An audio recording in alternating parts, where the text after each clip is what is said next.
संविधान में लिखा है कि गौ हत्या नहीं होना चाहिए। हाँ, हमारे देश के प्रधानमंत्री इजराइल में हैं। यह खबर तो आपको मीडिया बड़ा चढ़ाकर दिखा रहा है।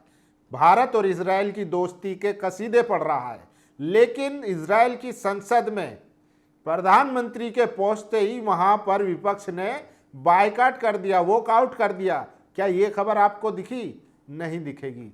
लेकिन पूरी खबर क्या है वो बताऊंगा। लेकिन सोचिए, आज भारत और इजराइल के संबंधों को लेकर गोदी मीडिया जो खबरें चला रहा है और जो भक्तों को खुश कर रहा है, उसके नतीजे क्या होंगे वो आने वाले समय में देखने को मिलेंगे। भारत का हमेशा से स्टैंड रहा है कि वो गरीब मजलूम के साथ खड़ा रहे, वो कहीं भी हो, दुनिया में कहीं भी हो। और फिलिस्तीन के मामले में तो भारत का शुरू से ही स्टैंड रहा है कि वो फिलिस्तीन और 2 स्टेट को मान्यता देता है। और प्रधानमंत्री इजराइल में है तो वो याद वसेम भी गए, जो एक म्यूजियम है जहां पर हिटलर ने 60 लाख यहूदियों का जो नरसंहार किया था, उनकी याद में बनाया गया म्यूजियम है। वो वहां तो गए, लेकिन वो गाजा नहीं गए। उन्होंने अपने भाषण में गाजा का जिक्र नहीं करा। सोचिए, तो क्या भारत का स्टैंड क्लियर हो चुका है? ये भी सबसे बड़ा सवाल है। हालांकि यूएन में वो 2 स्टेट को अभी भी भारत मानता ऑफिशियली, लेकिन प्रधानमंत्री जिस तरीके से इजराइल गए, इजराइल में जाकर वहां पर 7 सितंबर जो हमास ने हमला किया था उसका जिक्र किया, इजराइल के साथ खड़े होने की बात की और इजरायली पॉलिसी को भारत में लागू करने की बात की। लेकिन गाजा पर, जहां पर बच्चों को, महिलाओं को, बुजुर्गों को, स्कूल, अस्पताल सबको खंडर बना दिया गया है, लेकिन उस पर एक बार भी जिक्र नहीं किया। सोचिए, लेकिन भारत में क्या चल रहा है? भारत में वाहवाही हो रही है, जिस तरीके से अमेरिका में वाहवाही हो रही थी। एप्स्टीन फाइल आपको याद है, कितने आरोप लगे। कहा गया कि प्रधानमंत्री इजराइल नाचने गए थे, और अभी ऐसा और अंदेशा है कि ऐसी कोई तो खुफिया जानकारी है या एप्स्टीन में है, जिसके चलते प्रधानमंत्री को कंप्रोमाइज प्रधानमंत्री किया गया है। राहुल गांधी और कांग्रेस लगातार इस पर सवाल उठा रही है। सोचिए कि जब हमारे देश के प्रधानमंत्री इजराइल की संसद में भाषण देने पहुंचते हैं तो वहां का जो विपक्ष है वो बाइकॉट कर देता है, वॉकआउट कर देता है। दरअसल वो प्रधानमंत्री का वॉकआउट नहीं कर रहा था, वो वॉकआउट कर रहा था नेतन्याहू का। नेतन्याहू तो इजराइल के प्रधानमंत्री है, उन पर करप्शन के कितने आरोप हैं, मुकदमे चल रहे हैं, लेकिन वो भी राष्ट्रवाद का डोज देकर बार बार बच जाते। कभी फिलिस्तीन के साथ जंग छेड़ देते, कभी ईरान के साथ जंग छेड़ देते हैं, इसीलिए वो बचे पड़े हैं। लेकिन सोचिए, अगर ये काम भारत का विपक्ष कर देता तो सोचिए मीडिया में क्या चलता। लेकिन इजराइल की मीडिया ने उन्हें देशद्रोही नहीं कहा, जो वहाँ का विपक्ष था। यहाँ पर एआई समिट हो रहा था, एआई समिट में कांग्रेस के कुछ कार्यकर्ता पहुंच जाते हैं तो उनको देश विरोधी बता दिया जाता है, भारत का अपमान बता दिया जाता है। अरे भारत का अपमान तो तब हुआ था जब आपने चाइना का रोबोट उठाकर अपना बता दिया था। अपमान तो तब हुआ था जब विदेशी जो गेस्ट आए हुए थे, जब वो घंटों घंटों जामों में फंसे हुए थे, तब वो अपमान हुआ था। लेकिन सोचिए भारत में चल क्या रहा है। ये देखिए, ये है पिंकी चौधरी। इनके कार्यकर्ता हाईवे पर लिख रहे हैं कि मुसलमान के लिए रोड नहीं है ये, और ये कह रहे हैं कि मुसलमान टैक्स नहीं भरता है, इसलिए मुसलमानों को कोई भी सुविधा नहीं मिलनी चाहिए। अरे पिंकी चौधरी, थोड़ा आज गूगल का ज़माना है, चैट जीटीपी का ज़माना है, एआई का ज़माना है, कम से कम गूगल ही कर लिए होते कि मुसलमान टैक्स भरता है या नहीं भरता है। वैसे आपकी मोटी बुद्धि की जानकारी के लिए बता दूं, इस देश में 2 तरह के टैक्स है, एक डायरेक्ट टैक्स, एक इनडायरेक्ट टैक्स। सोचिए, इनडायरेक्ट टैक्स जो है वो हर मुसलमान भरता है और इस देश का हर नागरिक भरता है, चाहे वो कितना भी गरीब हो, कितना भी अमीर हो। आप थोड़ा पढ़ लिख लीजिए, इसीलिए पढ़ लिख लेते तो इस तरीके की हरकत ना करते। अगर एक मुसलमान माचिस भी खरीद रहा है तो भी वो उस पर टैक्स दे रहा है, आप कह रहे हैं कि टैक्स नहीं देता है। और रही बात डायरेक्ट टैक्स की, तो इस देश के जो बड़े बड़े उद्योगपति के, जो चंद उद्योगपति है, मैं उनके नाम बता रहा हूँ, और इसके अलावा कितने आईएएस आईपीएस अधिकारी हैं, डीएम हैं जो मुस्लिम हैं और जिनकी तनख्वाह ज़्यादा है, जिनके पास पैसा है, वो टैक्स दे रहे हैं। लेकिन इन नफरती चिंटुओं को कौन बताए।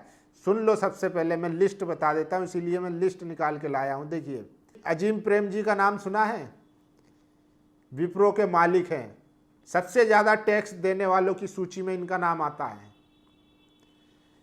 एम ए यूसुफ अली हैं, लुलु मॉल वाले, हाँ वही लुलु मॉल वाले जिनके साथ उत्तर प्रदेश के मुख्यमंत्री योगी आदित्यनाथ जो है घूमते हैं, और यूपी में लुलु मॉल खुला था, वो भी टैक्स भरते हैं।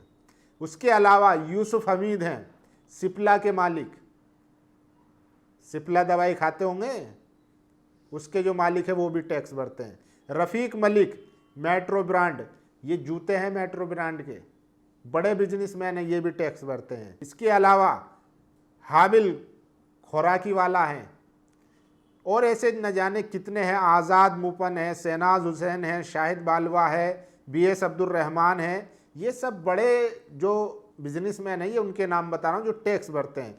इनके अलावा देखिए, टैक्स का कोई धर्म के आधार पर कोई लिस्ट तो है नहीं, लेकिन चूंकि इनके पास पैसा है भरते हैं।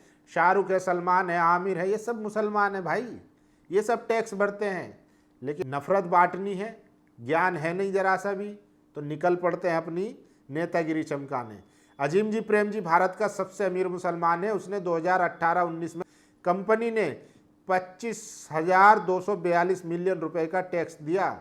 शाहरुख खान, आमिर खान, सलमान खान, यूसुफ पठान, इरफान पठान, सानिया मिर्जा, ये कुछ अन्य नाम हैं जो हाईएस्ट टैक्स पेयर हैं, जानकारी कर लो। इसके अलावा और कितने IAS, IPS, DM, SDM, teacher, तमाम लोग हैं जो टैक्स भर रहे हैं, लेकिन इन्होंने अपना कर दिया कि हाँ टैक्स नहीं भर रहे हैं, और ये सड़कों पर लिखते फिर रहे हैं। तो अब तो इसका मतलब नितिन गडकरी जी के लिए कार्य बढ़ गया, काम बढ़ गया। अब उनको जो है 4 लेन हाईवे नहीं बनाना पड़ेगा, अब उनको 8 लेन का हाईवे बनाना पड़ेगा, क्योंकि ये कह रहे हैं कि मुसलमानों के लिए इस हाईवे पे जगह नहीं है।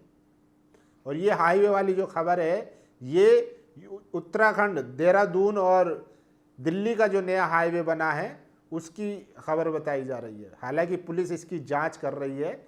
जांच क्या करना, वो जांच ही करेगी और समझा बुझा कर छोड़ देगी, वरना इन जैसों के तमाम वीडियो और कबूलनामे जुर्म के सोशल मीडिया पर तैर रहे हैं, लेकिन इनके खिलाफ कोई कठोरतम कार्रवाई नहीं होती है।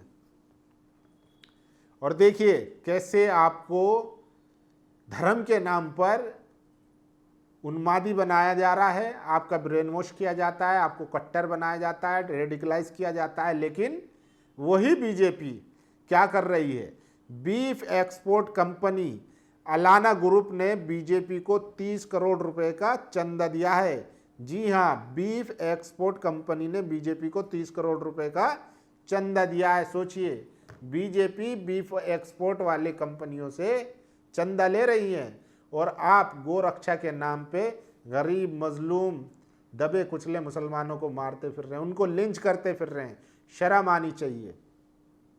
ये देखिए, ये हैं हेमंत विश्व शर्मा, बीजेपी के असम के मुख्यमंत्री हैं। एक पत्रकार ने इनसे सवाल पूछ लिया कि संविधान में गाय प्रोटेक्शन का कहा गया है कि गाय के जो हत्या होती है उस पर बैन लगना चाहिए। ये सरकार का दायित्व है कि वो कोशिश करेगी आने वाले दिनों में। जब इनसे सवाल पूछा, कह रहे हैं कि बैन लगना चाहिए ना, होना नहीं चाहिए।